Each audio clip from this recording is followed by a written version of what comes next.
మరి corona virus COVID-19 వ్యాధి ప్రభావాన్ని తెలియజేయటానికి మరి ప్రభుత్వం వారు 3 కలర్లను ఉపయోగించడం జరిగింది. ఒకటి red colour, 2 orange are yellow colour, 3 green colour. మరి రెడ్ కలర్ను వాళ్ళు ఎందుకు ఉపయోగించారు, ఆరెంజ్ కలర్ను వాళ్ళు ఎందుకు ఉపయోగించారు, గ్రీన్ కలర్ను వాళ్ళు ఎందుకు ఉపయోగించారు? మరి రెడ్ కలర్ను మనము చూసినప్పుడు ఈ యొక్క రెడ్ అన్నది ప్రమాదానికి సూచనగా ఉంది, అపాయానికి సూచనగా ఉంది. మరి యొక్క కరోనా కేసులు ఎక్కువగా ఉన్నటువంటి ప్రాంతాలను, మరి కోవిడ్-19 ద్వారా ఎక్కువ మరణాలు సంభవించినటువంటి ప్రాంతాలను తెలియజేయటానికి, అంటే యొక్క కరోనా వైరస్ కోవిడ్-19 యొక్క వ్యాధి యొక్క తీవ్రతను తెలియజేయటానికై ప్రభుత్వం యొక్క రెడ్ కలర్ను వాడడం జరిగింది. మరి కరోనా కేసులు ఎక్కువగా ఉన్నటువంటి ప్రాంతాలను, కరోనా వైరస్ ద్వారా మరణాలు ఎక్కువగా ఉన్న ప్రాంతాలను సూచించడానికి వారు ఎరుపు రంగును వాడారు. మరి వాటిని ఏమని ప్రకటించారంటే రెడ్ జోన్లుగా ప్రకటించారు. మరి రెడ్ కలర్ను మనం ఆలోచన చేసినప్పుడు ఈ రెడ్ కలర్ దేనికి సూచనగా ఉంది, దేనికి గుర్తుగా ఉంది అని మనం ఆలోచన చేస్తే, మరి యొక్క ఎరుపు అన్నది ఇందాక చెప్పినట్టుగా అపాయానికి సూచనగా ఉంది, ప్రమాదానికి సూచనగా ఉంది. మరి రెడ్ జోన్ గురించి మనం నేర్చుకోవాల్సినటువంటి పాఠం గురించి మనం ఆలోచన చేసినప్పుడు బైబిల్లో ఒక మాటను మనము ఈ సందర్భంగా మనం చూద్దాం. మరి యెషయా గ్రంథము 1వ అధ్యాయము 18వ వచనాన్ని చూడండి. యెహోవా ఈ మాట సెలవిచ్చుచున్నాడు, రండి మన వివాదము తీర్చుకొందము, మీ పాపములు రక్తము వలె ఎర్రనివైనను అవి హిమము వలె తెల్లబడును, కెంపు వలె ఎర్రనివైనను అవి గొర్రెబుచ్చు వలె తెల్లనివగును. ఇక్కడ ఏం చెప్తున్నాడు ఆయన? రండి మన వివాదము తీర్చుకొందుము అంటున్నాడు. మరి ప్రపంచ ప్రజలతో ఆయన చెబుతున్నటువంటి మాట. మరి ఆనాడు దేవుని ప్రజలుగా పిలువబడినటువంటి ఇశ్రాయేలులను ఉద్దేశించి దేవుడు పలికినటువంటి మాట. ఇది మనందరం కూడా మనము అప్లై చేసుకోవచ్చు. మరి ఏమనైనా పిలుపు ఇస్తూ ఉన్నాడు, రండి మన వివాదము తీర్చుకొందుము అని అంటూ ఉన్నాడు. అంటే వివాదము, దేవుడికి ఈ ప్రజలకు వివాదం ఉన్నట్టుగా మనం చూస్తూ ఉన్నాం.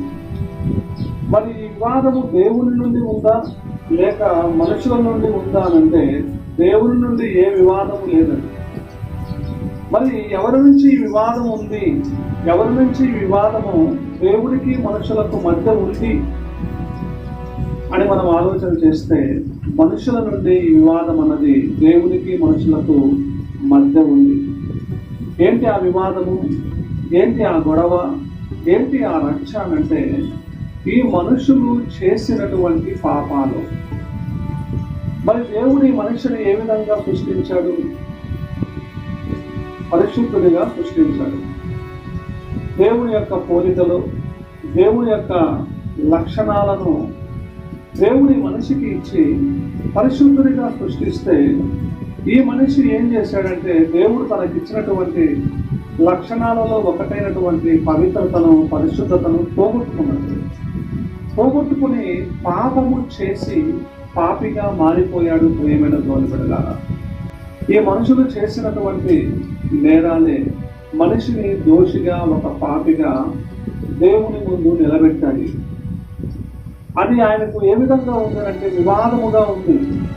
మరి అందుకే ఇక్కడ ఏం చెప్తూ ఉన్నాడంటే, మీ పాపములు రక్తము వలె ఎర్రనివైనను అని అంటూ ఉన్నాడు. అంటే మీ పాపాలు ఎలా ఉన్నాయంటే రక్తములాగా ఎర్రగా ఉన్నాయి. అంటే చాలా ప్రమాదకరమైనటువంటి స్థితిలో మీరు ఉన్నారు. ప్రమాదకరమైనటువంటి పాపాలు మీరు చేశారు. అపాయకరమైనటువంటి స్థితిలో మీరు ఉన్నారు. మరి ఆ విధమైనటువంటి స్థితిలో మీరుండి నాకు దూరం అయిపోయారు, మిమ్మల్ని దూరం చేసుకోవడం నాకు ఇష్టం లేదు, ఈ వివాదాన్ని నేనే తీరుస్తాను, మీరు నా దగ్గరకు రండి అని దేవుడు పిలుస్తూ ఉన్నాడు ప్రేమతో. మరి ఆయన పిలుస్తూ ఏమని చెప్తూ ఉన్నారు? మీ పాపాలు రక్తము వలె ఎర్రవిగా ఆ ఎర్రవైనను అవి హిమము వలె తెల్లబడును అన్నాడు. మరి కిందకు వచ్చేసరికి ఏం చెప్తూ ఉన్నాడు? కెంపు వలె ఎర్రనివైనను అవి గొర్రెబొచ్చు వలె తెల్లవగును అంటున్నాడు. కెంపు అంటే రక్తవర్ణము, హింసం అంటారు. రక్తవర్ణము అంటే ఎర్రగా మీ పాపాలు ఉన్నప్పటికీ హిమము కంటే అవి తెల్లగా నేను చేస్తాను, గొర్రెబొచ్చులాగా తెల్లగా వాటిని నేను చేస్తాను. అంటే మీ పాపాలన్నీ కూడా నేను తొలగిస్తాను, మీరు నా దగ్గరకు రండి, నా మాటలు వినండి, నేను చెప్పేవన్నీ కూడా మీరు విధేయత కలిగి చేయండి. అప్పుడు మీ పాపాలు ఎర్రగా ఉన్నప్పటికీ, రక్తములాగా ఎర్రగా ఉన్నప్పటికీ, కెంపులాగా ఎర్రగా ఉన్నప్పటికీ, హిమము కంటే తెల్లగా నేను చేస్తాను, గొర్రెబొచ్చు కంటే తెల్లగా నేను చేస్తానని దేవుడు ఈ ప్రజలందరినీ కూడా పిలుస్తున్నట్టుగా ఇక్కడ మనం చూస్తూ ఉన్నాం. చూడండి, ఇంకొక మాట మనం బైబిల్లో చూస్తే రోమా పత్రిక 3వ అధ్యాయం 23వ వచనం, ఏ భేదమును లేదు, అందరూ పాపము చేసి దేవుడు అనుగ్రహించు మహిమను పొందలేకపోతున్నారు. ఏ భేదము లేదు. ప్రపంచంలో ఉన్న ప్రతి మనిషి కూడా ఏం చేశాడు అని ఇక్కడ దేవుడు చెప్తూ ఉన్నాడు? పాపము చేశాడు. అదే దేవుడికి ఈ మనుషులకి మధ్య ఉన్నటువంటి వివాదం. స్త్రీ అని భేదం లేదు, పురుషుడని భేదం లేదు, పెద్దవాడని భేదం లేదు, చిన్నవాడని భేదం లేదు, ధనికుడని భేదం లేదు, పేదవాడని భేదం లేదు, సామంతుడని భేదం లేదు, సామాన్యుడని భేదం లేదు. ప్రపంచంలో ఎంతమంది అయితే మనుషులు ఉన్నారు, వీరందరూ పాపము చేసి పాపులైపోయారు. అందుకే ఏ భేదమును లేదు, అందరూ పాపము చేసి దేవుడు అనుగ్రహించి మహిమను పొందలేకపోతున్నారు అని దేవుని వాక్యం సెలవిస్తుంది. ప్రియమైనటువంటి దేవుని పిల్లలారా, మరి ఈ పాపాలు ఎలా ఉన్నాయి, ఈ దోషాలు ఎలా ఉన్నాయి, ఈ దుష్కార్యాలు ఎలా ఉన్నాయంటే ఎర్రగా ఉన్నాయంట. దేవుని దృష్టికి ఎలా ఉన్నాయంటే ఎర్రగా ఉన్నాయి. అంటే ఈ మనిషి పాపాలు చేయడంలో ప్రమాదకరమైనటువంటి పరిస్థితికి వెళ్ళిపోయాడు, నేరాలు చేయడంలో అపాయకరమైనటువంటి పరిస్థితికి వెళ్ళిపోయాడు. అంటే పాపము చేస్తున్నటువంటి ఒక వ్యక్తి కూడా ప్రమాదంలో ఉన్నాడు. పాపము చేసినటువంటి ప్రతి వ్యక్తి కూడా అపాయంలో ఉన్నాడు, అంటే రెడ్ జోన్ లో ఉన్నాడు అని దాని అర్థం. మరి ప్రపంచం అంతా ఏ జోన్ లో ఉంది? రెడ్ జోన్ లో ఉంది. ఎందుకంటే ఏ భేదము లేకుండా అందరూ అంటున్నాడు. అందరూ ప్రపంచ ప్రజలందరూ ఏం చేశారంటే పాపము చేసి దేవుడు అనుగ్రహించి మహిమను పొందలేకపోతున్నారు. మరి మనిషి ఆ పాపం చేసే దానిలో ఏమైపోతూ ఉన్నాడంటే రోజు రోజుకి అభివృద్ధి చెందుతూ ఉన్నాడు. రోజు రోజుకి పాపం చేసే విషయంలో గొప్పవాడిగా మారిపోతూ ఉన్నాడు. అంటే ఎంత పాపం చేస్తే అంత గొప్పవాడు, ఎంత నేరం చేస్తే అంత గొప్పవాడు అని సమాజం అనుకుంటూ ఉందేనంటే ప్రతి ఒక్కరూ కూడా పాపము చేస్తూ నేను ఎన్ని పాపాలు చేశాను, నేను అన్ని పాపాలు చేశానని చెప్పి పాపము చేసే విషయంలో గొప్పవాళ్ళుగా ఎదిగిపోతూ ఉన్నారు. అది వారు గొప్ప అనుకుంటున్నారు, కానీ దేవుని దృష్టిలో అది దిగజారిపోవడం, అది ఎదగడం కాదు, అది అభివృద్ధి చెందడం కాదు, దిగజారిపోవడం, పతనావస్థకు వెళ్ళిపోవడం. దేవుని యొక్క పోలికను, ఆ దేవుని యొక్క స్వరూపాన్ని మనిషి పోగొట్టుకోవడం. దేవుడు పరిశుద్ధతను ఇస్తే నువ్వు పోగొట్టుకున్నావు, దేవుడు యథార్థతను ఇస్తే నువ్వు పోగొట్టుకున్నావు, ఇంకా తనకున్న లక్షణాలన్నీ నీకు ఇస్తే నువ్వు పోగొట్టుకుని పాపము చేస్తూ నీకు నువ్వుగా ఏం చెప్పుకుంటూ ఉన్నావంటే గొప్పవాడిని అనుకుంటున్నావు. కానీ దేవుని దృష్టిలో నువ్వు ఒక నీచమైన వ్యక్తిగా, ఒక దుర్మార్గుడిగా, దిగజారినటువంటి వ్యక్తిగా, పతనావస్థకు వెళ్ళిపోయినటువంటి వ్యక్తిగా ఉన్నావన్న సంగతి మీరందరూ కూడా గ్రహించవలసినటువంటి అవసరత ఎంతైనా. మరి ఎప్పటి నుండి పాపం చేస్తూ ఉన్నాడు, ఎప్పటి నుండి పాపం చేస్తూ ఉన్నాడు అంటే మనము ఇంకొక వాక్యాన్ని మన బైబిల్లో చూడగలిగితే హోషేయ గ్రంథము 4వ అధ్యాయము 2వ వచనం. అబద్ధ సాక్ష్యము పలుకుటయు అబద్ధమాడుటయు హత్య చేయుటయు దొంగలించుటయు వ్యభిచరించుటయు వాడుకయ్యను. ఏమైందంట, ఈ మనుషులందరూ కూడా పాపాలు చేస్తూ ఉన్నారు. మరి ఏ పాపాలు చేస్తూ ఉన్నారు అంటే ఇక్కడ రాయబడినటువంటి మాట ఏంటంటే అబద్ధ సాక్ష్యములు పలుకుతూ ఉన్నారు, అబద్ధాలు చెబుతూ ఉన్నారు, హత్యలు చేస్తూ ఉన్నారు, దొంగతనాలు చేస్తూ ఉన్నారు, వ్యభిచారము చేస్తూ ఉన్నారు. మరి వీటన్నిటిలో కూడా మనిషి ఎలా ఉన్నాడంటే చక్కగా అభివృద్ధి చెందుతూ ఉన్నాడు. ఇవన్నీ చేయటం అతనికి ఏమైపోయిందంటే అలవాటు అయిపోయింది. అంటే పాపము చేయడం అలవాటు అయిపోయింది, దేవుని మాట వినకపోవడం అలవాటు అయిపోయింది, దేవుని మీద తిరగబడటం అలవాటు అయిపోయింది, దేవుణ్ణి ధిక్కరించడం అలవాటు అయిపోయింది, దేవుణ్ణి మర్చిపోవడం అలవాటు అయిపోయింది. ఎందుకంటే పాపము చేసి మనిషి దేవుణ్ణి వదిలేసినటువంటి పరిస్థితి మనము ఆ ప్రపంచంలో చూడగల ప్రియమైనటువంటి దేవుని. మరి ఇలాంటి అలవాటు వాళ్ళకి ఎప్పటి నుండి వచ్చింది అంటే చిన్నప్పటి నుండే. ఇంకొక మాట మనం చూడగలిగితే ఇర్మియా గ్రంథము 22వ అధ్యాయము 21వ వచనాన్ని చూడండి. నీ క్షేమ కాలములలో నీతో మాట్లాడితిని కానీ నేను విననని నీ వంటివి నా మాట వినకపోవుటే నీ బాల్యము నుండి నీకు వాడుతా. ఎందుకు అబద్ధ సాక్ష్యాలు చెబుతూ ఉన్నావు? ఎందుకు అబద్ధాలు మాట్లాడుతూ ఉన్నావు? ఎందుకు దొంగతనాలు చేస్తూ ఉన్నావు? ఎందుకు మోసాలు చేస్తూ ఉన్నావు? ఎందుకు హత్యలు చేస్తూ ఉన్నావు? ఇవన్నీ ఎందుకు నువ్వు అలవాటు చేసుకున్నావు? ఎందుకు ఇలా చెడిపోయావు నువ్వు?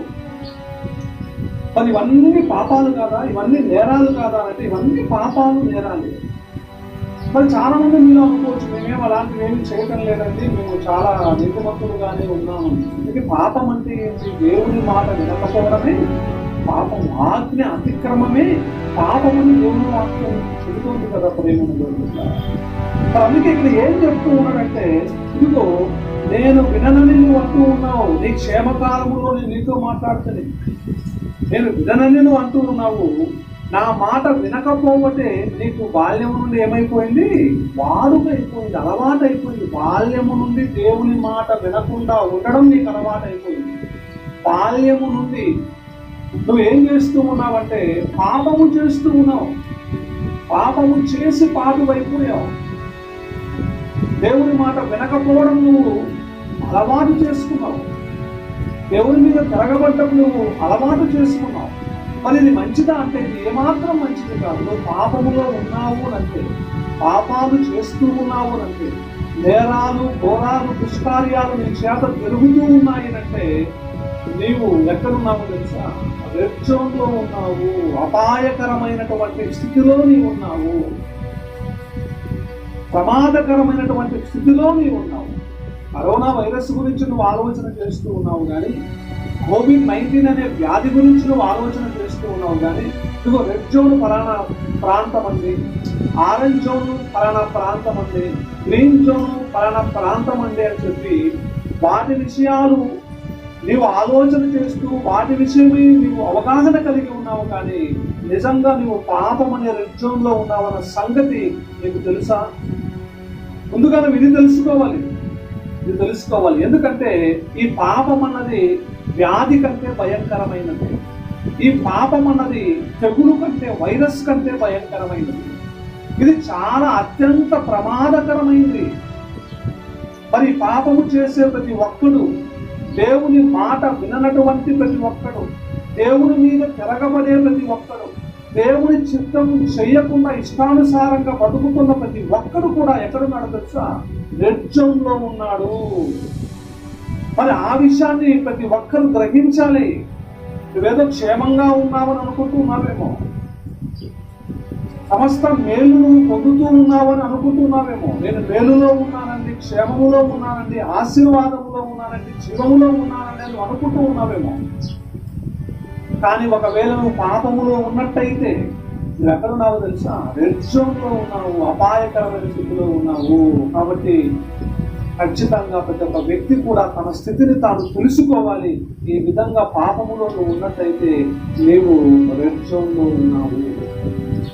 మరి ప్రమాదకరమైనటువంటి జోన్ అని చెప్తూ ఉన్నాం కదా. ఎలాంటి ప్రమాదం, ఎలాంటి అపాయం, మరి ఆ విషయాన్ని మనం బైబిల్లో చూడగలిగితే యోబు గ్రంథము 24వ అధ్యాయం 19వ అనావృష్టి చేతను అనావృష్టి చేతను ఉష్ణము చేతను మంచి నీళ్లు ఎగసిపోవునట్టు పాతాళము పాపము చేసిన వారిని ఏం చేస్తుందట? పట్టుకొనును. పాతాళము పాపము చేసిన వారిని ఏం చేస్తుందట? పట్టుకుంటుంది. ఉష్ణము చేత ఏ విధంగా అయితే మంచునీళ్ళు ఎగిసిపోతాయో అదే విధంగా పాపము చేసినటువంటి ప్రతి ఒక్క వ్యక్తిని పాతాళం పట్టుకుంటుంది. పాతాళం అంటే ఏంటి? పాపము చేసినటువంటి వ్యక్తి శిక్షించబడే స్థలం. అది 3వ ఆకాశములో ఉంది. పాపము చేసిన ప్రతి ఒక్కరు కూడా ఎక్కడికి వెళ్ళిపోవాలి? పాతాళానికి వెళ్ళిపోవాలి. మరి ఆ పాతాళం ఏం చేస్తుందంటే పాపము చేసిన వాడిని పట్టుకుంటుంది. పాతాళము చేతిలో తప్పించుకుంటా ఏ పాపిని కూడా సాధ్యం కాదు. అందుకే ఇక్కడ చెబుతూ ఉన్నాడు ఆయన, పాపము చేసిన వారిని ఏం పట్టుకుంటుందట? పాతాళము. అంటే పాపం అనే అపాయములో నీవు ఉన్నప్పుడు, పాపం అనే ప్రమాదములో నువ్వు ఉన్నప్పుడు ఏంటి నీకు వచ్చే అపాయము, ఏంటి నీకు వచ్చే ప్రమాదం అని అంటే నీవు భయంకరమైనటువంటి పాతాళానికి వెళ్ళిపోతావు. పాతాళంలో నీకు యుగములు ఏం పడుతుందో తెలుసా? నువ్వు చేసినటువంటి తప్పులకు, నువ్వు చేసినటువంటి పాపాలకు, నువ్వు చేసినటువంటి నేరాలకు ఆ యొక్క పాతాళములో నీకు శిక్ష పడేదిగా ఉంది. అదే మరి ప్రమాదం. మరి ప్రతి ఒక్కరూ కూడా దీన్ని ఆలోచన చేయాలి. నీ స్థితి ఎలా ఉంది, నీ పరిస్థితి ఎలా ఉంది, నువ్వు ఏ జోన్లో ఉన్నావో ఒకసారి ఆలోచన చేయి. రెడ్ జోన్లో ఉన్నావు అని అంటే చాలా ప్రమాదం. ఇంకొక మాట కూడా మనం చూసుకోగలిగితే యెషయా గ్రంథము 5వ అధ్యాయము 14వ వచనం, అందుచేతనే పాతాళము గొప్ప ఆశ పెట్టుకొని అపరిమితముగా తన నోరు తెరచుచున్నది. 3వ వచనంలో మనం చూస్తే, నా ప్రజలు జ్ఞానము లేకయే చెరపట్టబడిపోవచ్చున్నారు. జ్ఞానము అంటే దేవుని మాట, దేవుని వాక్యం. దేవుని మాట వినకుండా, దేవుని జ్ఞానాన్ని ఆలకించకుండా, అనుసరించకుండా పాపము చేస్తున్నటువంటి ప్రతి ఒక్క వ్యక్తి కూడా ప్రమాదకరమైన పరిస్థితిలో ఉన్నాడు. 14వ వచనంలో మనం చూస్తే, పాతాళము గొప్ప ఆశ పెట్టుకొని అపరిమితముగా నోరు తెరచుచున్నది. ఎందుకు నోరు తెరచింది అంటే ఈ ప్రజలకు ఏం లేదంట? జ్ఞానము లేదు. దేని గూర్చిన జ్ఞానం లేదు, దేవుని గూర్చిన జ్ఞానం లేదు. ఆ జ్ఞానము లేకుండా బ్రతుకుతూ, పాపము చేస్తూ, నేరము చేస్తూ, ఘోరము చేస్తూ రెడ్ జోన్ అనే ప్రమాదకరమైనటువంటి స్థితిలో ఈ మనిషి ఉన్నాడు. ఈ రెడ్ జోన్ నుండి మనం అందరం ఏం చేయాలంటే బయటపడాలి. రెడ్ జోన్ నుండి మనం కూడా బయటపడాలి. అంటే పాపాల నుండి మనము విడుదల పొందాలి. కీర్తనల గ్రంథము 32వ అధ్యాయము 1వ వచనాన్ని చూడండి.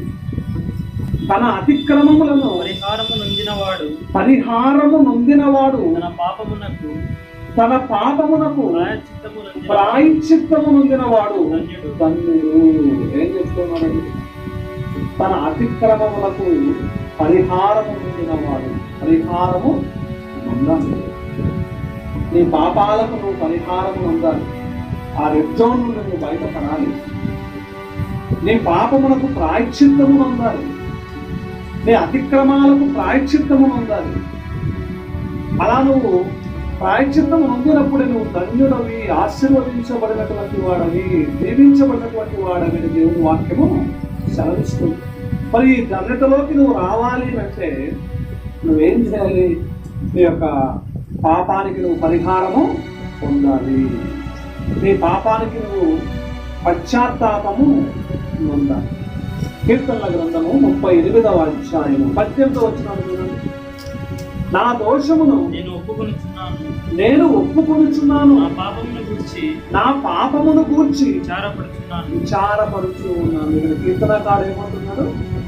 ఏమంటాడు? నా దోషము నేను ఒప్పుకొనుచున్నాను. అందుకే అతిక్రమములు దాచిపెట్టువాడు వర్ధిల్లడు, దాన్ని ఒప్పుకొని విడిచిపెట్టువాడు కనికరము పొందును. దేవుడు వాక్యం చెబుతున్నాడు.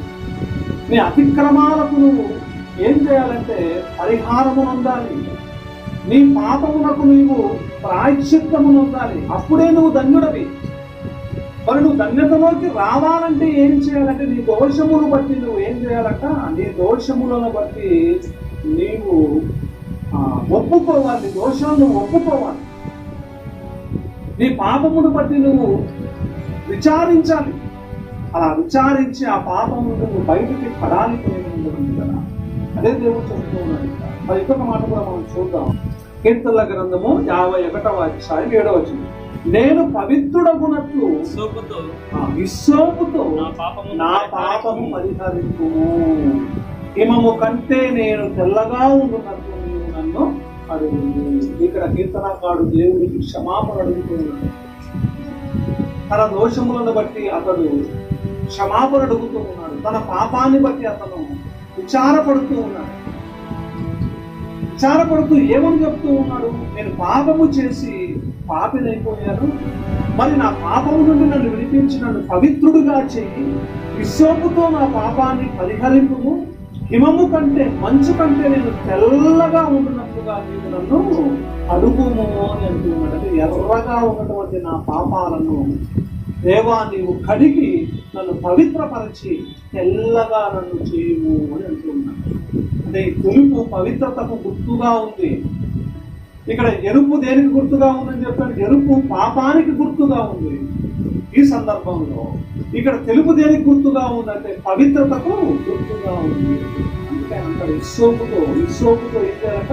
నా పాపము పరిహరించే. నేను వెజ్జంలో ఉన్నాను దేవా, పాపములో ఉన్నాను దేవా, నా పాపాలన్నీ కూడా ఎర్రగా ఉన్నాయి, అపాయములో ఉన్నాను, ప్రమాదములో ఉన్నాను. మరి ఈ విధంగా నేను ఉన్నట్లయితే పాతాళము నన్ను ఏం చేస్తుందంటే పట్టుకుంటుంది. పాతాళం నన్ను మింగేస్తుంది. ఆ పాతాళంలోకి వెళ్ళిపోయి నేను భయంకరమైన శిక్ష అనుభవిస్తాను. కాబట్టి దయచేసి ఇదిగో నా అతిక్రమాలు క్షమించు, నా పాపాలు క్షమించు.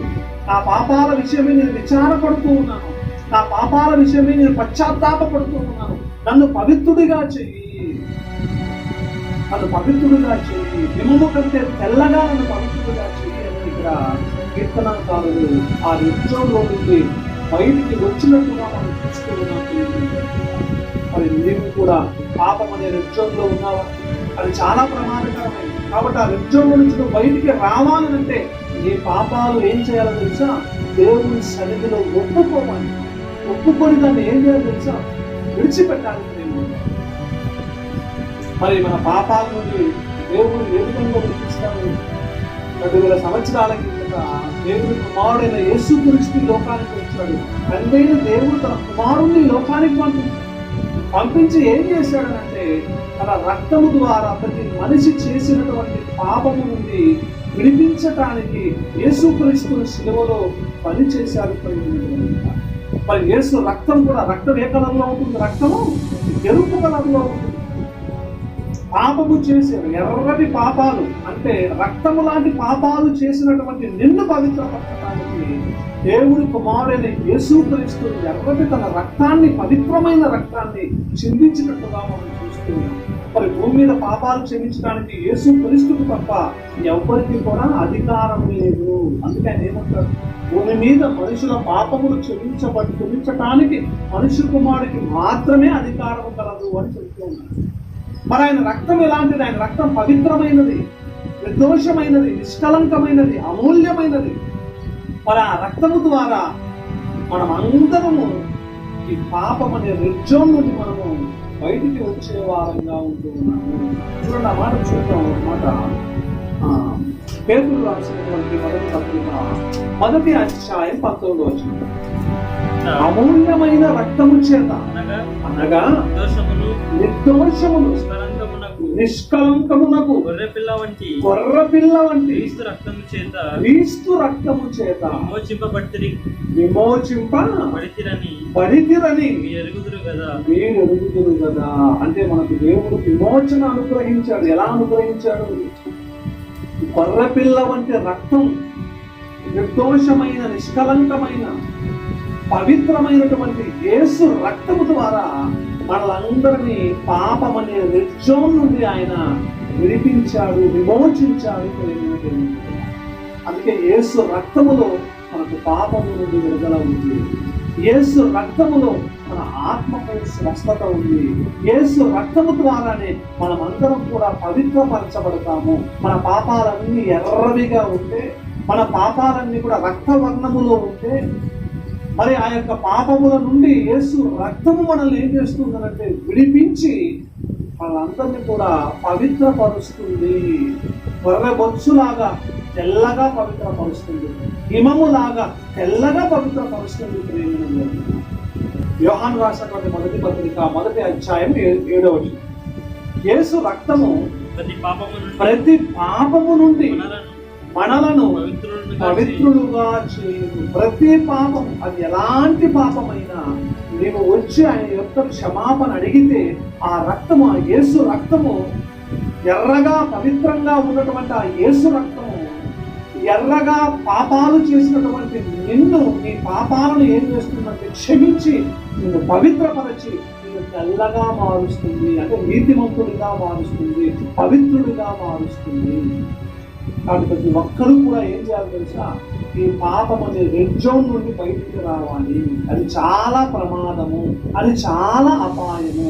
నువ్వు అక్కడే ఉండి ఒకవేళ నువ్వు నీ జీవితాలను ముగించావనుకో, ఇంకా భయంకరమైన ప్రమాదంలోకి నువ్వు వెళ్ళిపోతావు. అంటే నీ ఆత్మ పాతాళంలోకి వెళ్ళిపోతుంది. అక్కడ నీకు యుగయుగాల శిక్ష పడుతుంది.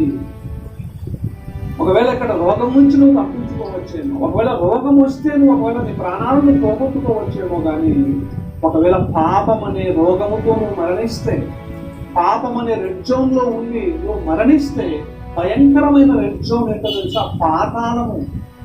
ఆ పాతాళం నుండి ఎవరు తప్పించుకోలేరు. పాపము చేసిన ఏ ఒక్కరిని కూడా పాతాళము వదిలిపెట్టదు, ఖచ్చితంగా అది పట్టుకుంటుంది. అక్కడ నీకు యుగాల శిక్ష పడుతుంది.